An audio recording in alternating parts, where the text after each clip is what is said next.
At 2:47 p.m., my wife texted coffee with a friend. Like it was nothing.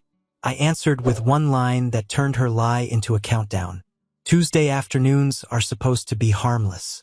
A slow stretch between lunch and the next meeting, the kind of time you burn pretending you're productive while your brain drifts.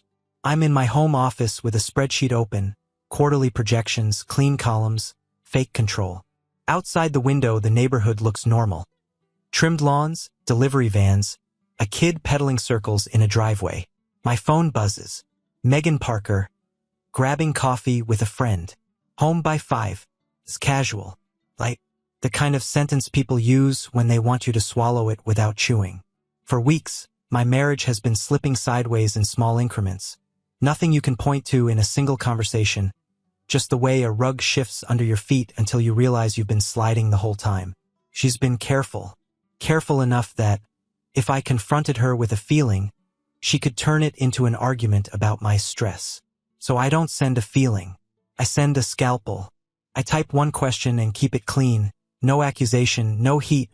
Just a detail that belongs to a private life I'm no longer locked out of. Me. Tell him to ask his wife whether she liked the lavender scone at Morrison's Bakery. Then I set the phone face down like it's done its job and doesn't need my attention anymore. My hand is steady. That's the part that would have surprised the old version of me, the guy who believed love made you safe. The truth is, love makes you vulnerable, and vulnerability teaches you to notice patterns. I swivel back to the monitor and close the spreadsheet. A folder sits on my desktop with a name that means nothing to anyone else. Q4. Inside it, subfolders with dates, screenshots, notes, a timeline that doesn't argue or plead. It just exists. I open the newest file and add a line. 2:47 p.m. Coffee with a friend. 2:48 p.m. Message sent. There's a calm that comes with committing to reality. Guessing is exhausting. Documenting is clean. I don't need her to confess. I don't need her to cry and call it a mistake. I don't need a dramatic scene to justify what I already know. Proof doesn't arrive like thunder. It arrives like a timestamp. And at 2:47, I stopped pretending my marriage was still something you could save with hope. It was something you ended with evidence. 22 years is a long time to believe something without question. That's the part people don't get when they ask why I didn't see it coming. They imagine a siren, a lipstick stain, a late-night confession. They want betrayal to announce itself so they can feel smart for noticing. It doesn't work like that. Starts boring. It starts with a name said too casually, too often, like repetition will make it normal. Daniel, she'd say, dropping it into conversation the way you drop a dish into a sink. Daniel thinks this. Daniel said that. Daniel's team is slammed. At first I didn't care. Megan's always been competent, always been social in a way I'm not. We built a life where trust was automatic, like breathing. I wasn't the jealous type. I was the man who never checked a phone, never asked who she was texting, because why would I? Then the small inconsistencies began. A late evening that didn't match the calendar. Not a big lie, just a soft one. Team dinner ran long, she said, except her calendar showed nothing, and when I asked what restaurant, she paused half a second too long before naming a place we've never been to. Don't panic. Not guilt. Just calculation. The perfume came next. Not her scent. Something lighter. Floral in a way that didn't fit her. I noticed it once and told myself it was a coworker's hug. Then I noticed it twice and stopped explaining it to her. She started angling her phone away, not like a teenager hiding something, but like a woman who's practiced making privacy look like a habit. The screen would dim when I walked into a room. A laugh would cut off too fast. She'd answer texts with her thumb tucked close, like shielding. Then there were the charges. Lunch spots on our card during hours she claimed she skipped eating. Coffee purchases in parts of town she didn't have meetings in. Little amounts. $14, $23, $38. Nothing dramatic enough to trigger a fight. Just enough to leave a trail if someone bothered to follow it. I bothered. Not because I wanted to be right. Because I wanted to be done feeling wrong for noticing. That's the real erosion. Not the betrayal itself, but the way it turns you into a man who second-guesses his own math. I'd look at her across the kitchen island and think, maybe I'm tired, maybe I'm reading into it. Then she'd mention Daniel again, and the pattern would tighten by one more notch. A marriage doesn't crack all at once. It cracks one small inconsistency at a time until you realize you're living inside a structure that still looks solid from the street, but you can feel it shifting when you walk. I didn't explode. I didn't accuse. I started listening differently, and once you start listening for what doesn't line up, you can't unhear it. Last Thursday, it happened the way real endings happen. Quiet, stupid, and irreversible. Megan stepped away from the kitchen table to take a call. Not unusual. Her laptop was still open, angled toward me like it belonged to the room, like nothing on it could hurt anyone. I wasn't snooping. I wasn't even thinking about her. I was looking at a vendor email when the corner of her screen lit up. One of those message previews that floats in like it owns the place. A name, Daniel Reed. Then a line of text that didn't need context. It didn't need maybe. It didn't need interpretation. Something intimate, familiar. The kind of sentence two people don't write unless they've already crossed the line and gotten comfortable living on the other side of it. I felt my body go still, like a door had closed somewhere inside me. No adrenaline, no shaking hands, just a clean drop, like an elevator cable snapping, silent at first, then the weight of it hitting all at once. She came back smiling, still holding her phone, still in the soft performance of normal life. "You okay?" she asked. I looked at her and saw two versions at the same time. The woman I built a home with, and the woman who could type that sentence to another man and then ask me if I was okay. "Yeah," I said. "Just work." That was the moment my old self died. The version of me that wanted innocence. The version that wanted it to be a misunderstanding so badly, he would have accepted any explanation with enough confidence behind it. After that preview, innocence wasn't a possibility. It wasn't even worth hoping for. Hope is what cheaters count on. Hope is what keeps you quiet while they keep moving. I didn't confront her that night. I didn't talk it out. I didn't give her a chance to workshop a story while I sat there like a customer waiting for service. I went upstairs when she did. I kissed her goodnight like routine. I lay there beside her while she scrolled on her phone, her thumb moving in small, practiced motions. In the dark, I made a decision so simple it almost felt like relief. I would not argue with a liar. I would build something that held up in daylight.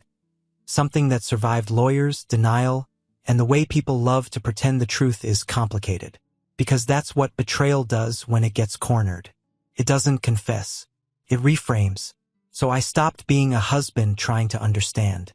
And I became a man collecting facts. Betrayal loves vagueness. It lives in half-truths, in missing time, in the space between what someone says and what they can prove. That's why cheaters get bold. They learn that if you can't pin a moment down, you can't hold them to it.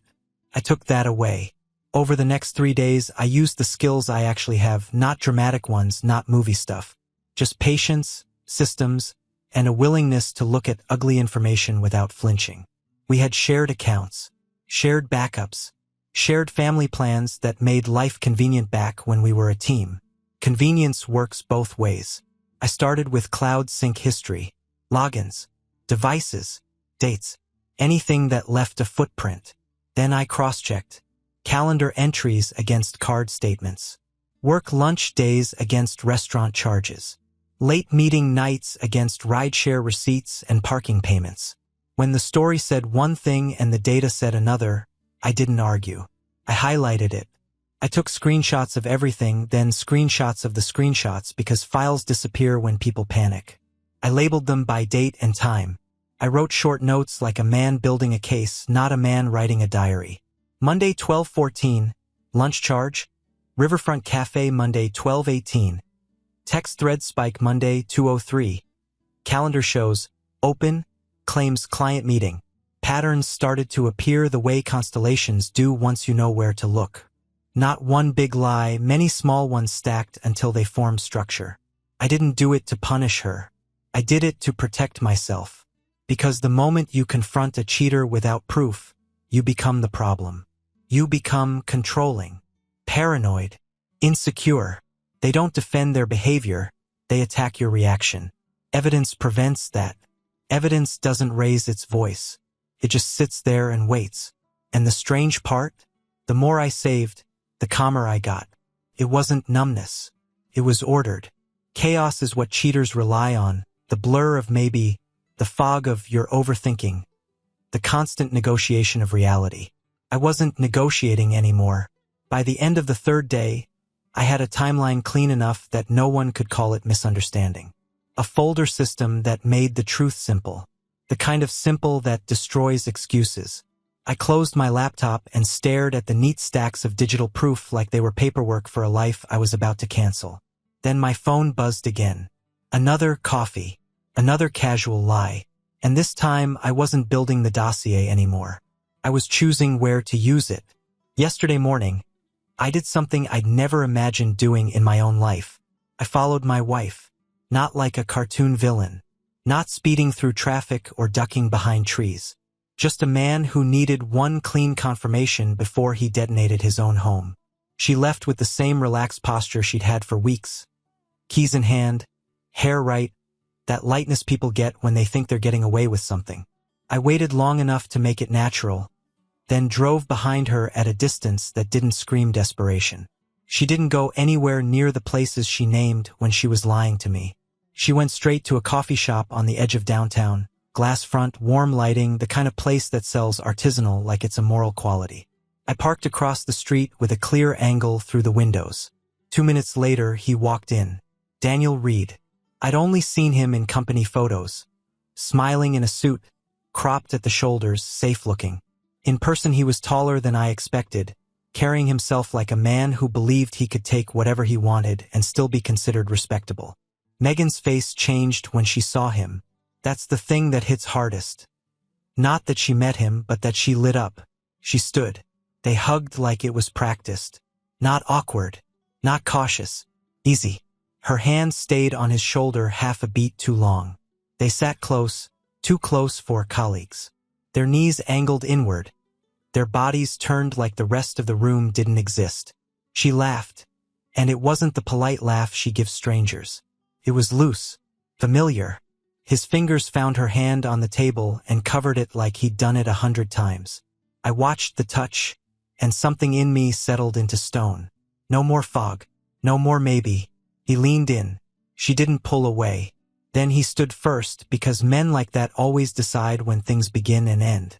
They walked out together and paused on the sidewalk like they didn't want the moment to break.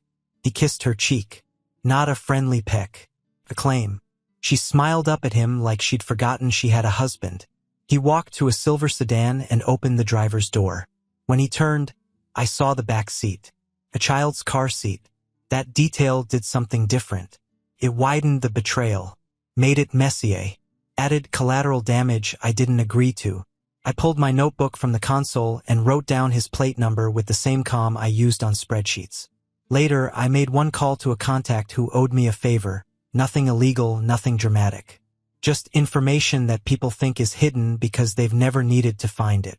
The registration came back with a name and an address. And with it, the life he was risking like it was a game. His wife, Jennifer Chun, an elementary school teacher, public profile, family photos, holiday crafts, smiling kid at a pumpkin patch.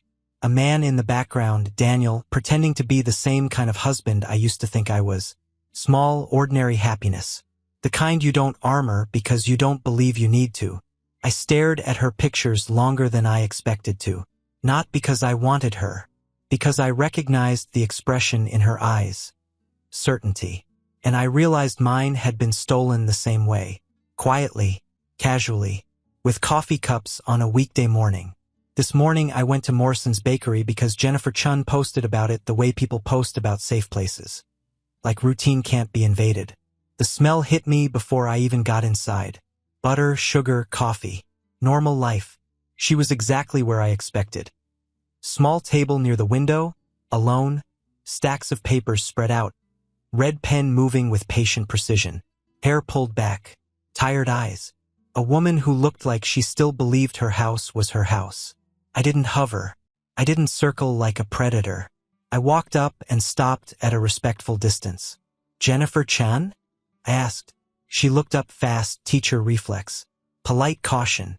Yes. My name's Mark Parker, I said. Are you married to Daniel Reed? That question drains color from a room when it lands right. Her mouth opened, then closed. Her gaze flicked to my hands like she was checking for a threat.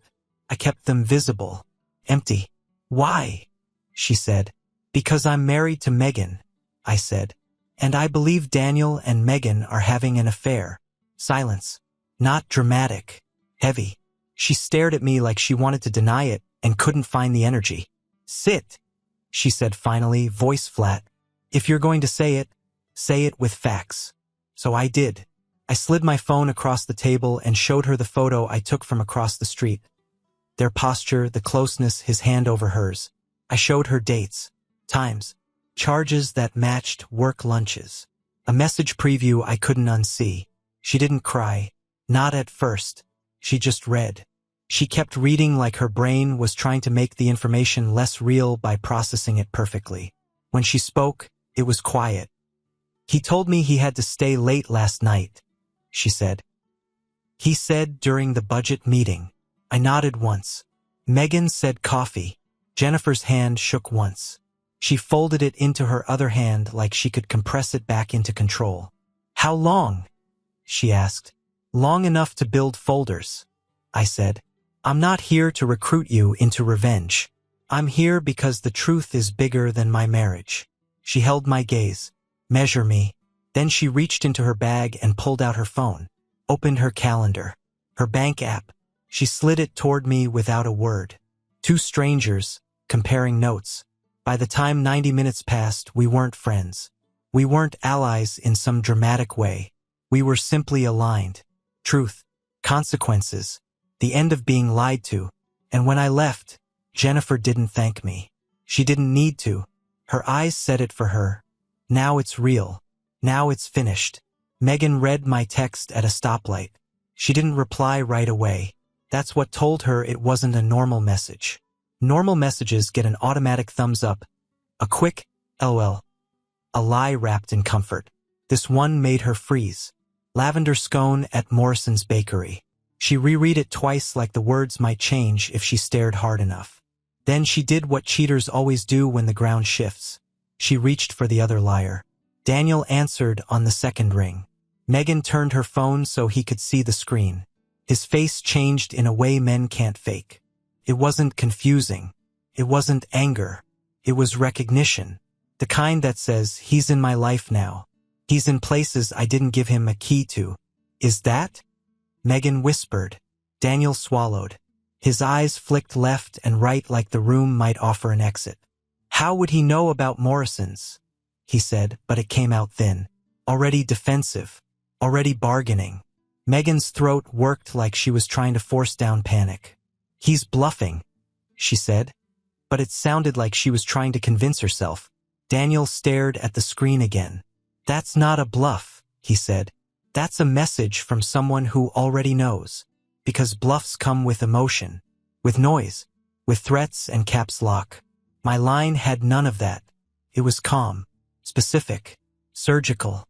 Daniel shifted closer, voice dropping. Do you think he talked to Jen? Megan's eyes snapped up. No, but she didn't sound sure. And uncertainty is a toxin when your whole game is controlled. They started scrambling. Two adults suddenly reduced to the same stupid questions.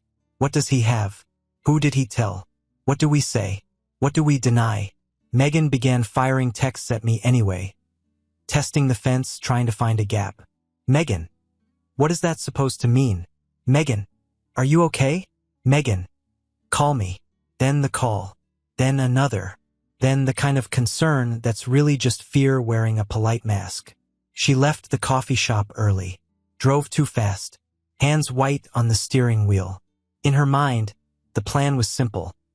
Get home, get ahead of it, force a conversation before I could finish whatever I'd started. When she pulled into the driveway, the house looked normal.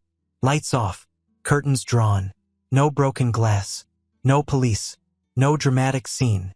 For half a second, she probably felt relief. Then she walked inside, and the missing pieces started speaking. A coat gone from the closet. A drawer not just disturbed, emptied. The guest room bed stripped. The quiet kind of quiet you only notice when someone has removed themselves from your life with intention. She stood in the hallway and listened, like she could hear me in the walls. There was nothing, because I didn't step out for air. I stepped out of the marriage. Megan found the office door half open. She stepped in slowly, like the room might bite. Everything looked normal at first glance. Same desk, same chair, same framed photo on the shelf that she probably hadn't looked at in years. But the air felt staged, quiet in a way that wasn't accidental. On the center of my desk sat my wedding ring. Not tossed, not dramatic, placed flat, perfectly still, like punctuation at the end of a sentence. Next to it was a thick envelope, legal size, her name printed clean on the front. No hearts, no anger, no shaking handwriting to hide behind. She touched the ring first, picked it up like it was heavier than metal. Then she opened the envelope. The first page was a letter. One page, tight lines, no speeches. I didn't write "I love you" anywhere. I didn't write "why" either. I wrote facts. I wrote about Chicago. I wrote lunch charges. I wrote about the coffee shop. I wrote the message preview, the dates, the pattern. I wrote Daniel's name like it belonged there, because it did. I wrote Jennifer's name too, because the truth doesn't stop at our front door. I kept the tone the same way I kept my text. Calm enough to make panic impossible to ignore. Behind the letter was the dossier. Screenshots in order. Receipts attached. A simple timeline that didn't give her room to perform confusion. A photo, clear enough to end the just friends routine without needing interpretation. And then the part that removed her options. A proposed split laid out with precise fairness. Counts listed. Property addressed. A process that didn't ask for permission, only compliance. Because cruelty wasn't the point. Clarity was. The last sheet explained what she was already starting to feel in her throat. This wasn't an argument. It was an exit. And the narrative she'd been building, we drifted, we grew apart, it was complicated, was dead on arrival. No screaming. No pleading. No tug of war. Just consequences arranged in neat stacks. Megan lowered herself into my chair like her knees had stopped working. The ring still in her hand. The paper trembling now that she finally understood something simple. She wasn't coming home to a conversation. She was coming home to a finished decision. Weeks don't heal anything by themselves. Weeks just give consequences time to arrive. The first week after she found the ring and the packet, Megan tried every door she'd ever used on me. Calls that started soft and ended sharp. Texts that pretended to be worried, then flipped into anger when I didn't respond fast enough to make her feel in control. I didn't block her right away. Not because I wanted to hear it, because I wanted a clean record of how she behaved when she couldn't steer the story anymore. Her messages followed a predictable pattern. This isn't what you think. We need to talk. You're throwing away 22 years. You're doing this to punish me. Cheaters hate silence because silence doesn't negotiate. Silence doesn't get baited into a fight where they can play victim. I moved like a man handling a flood. Shut off valves. Protect what matters. Don't stand there staring at the water. My attorney handled the formal communication. I stopped answering anything that wasn't logistical. I moved money the way we'd agreed in the packet. Exactly fair, exactly documented. I changed passwords. I separated accounts. I pulled my personal files out of shared storage. I cleaned my side of the street so well nobody could claim I'd acted out of rage. Then the outside world started calling. HR came first. Not with drama, with policy. That's how institutions deal with personal betrayal. They strip it down to procedures and risk. I didn't talk in speeches. I didn't use loaded words. I sent what I had, time-stamped, organized, and completed. Let the facts do what facts do. Families followed. Mine was quiet at first, stunned, then protective. Hers split into camps. The ones who wanted to pretend it was a rough patch, and the ones who saw the folder and understood there was no patch, just rot. Jennifer kept her side clean too. We didn't become friends. We didn't trade late-night phone calls or start some shared misery club. We exchanged what mattered and then let distance do its job. I respected that, because what Megan and Daniel did wasn't just about us. It was about two households that didn't consent to being part of their little private world. Daniel tried to reach out once. Not to apologize, men like that rarely do. It was a let's be adults message that translated to, let me off the hook without paying the full price. I didn't reply. I didn't need to win against him. I just needed him to feel the weight of a door closing that wouldn't reopen.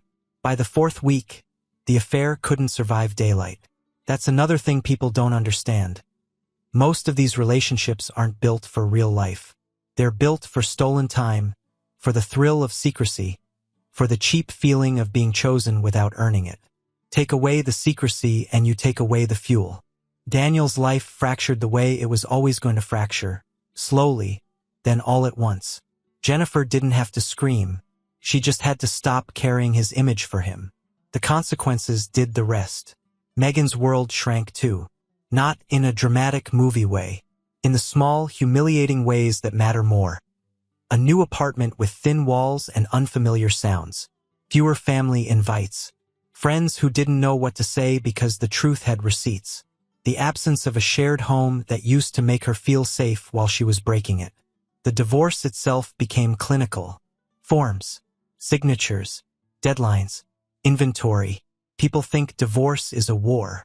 Sometimes it is. For me, it was a closing procedure. I didn't fight for trophies. I fought for clean separation and no loose ends. When the papers were final, I didn't celebrate. I slept deeply for the first time in months.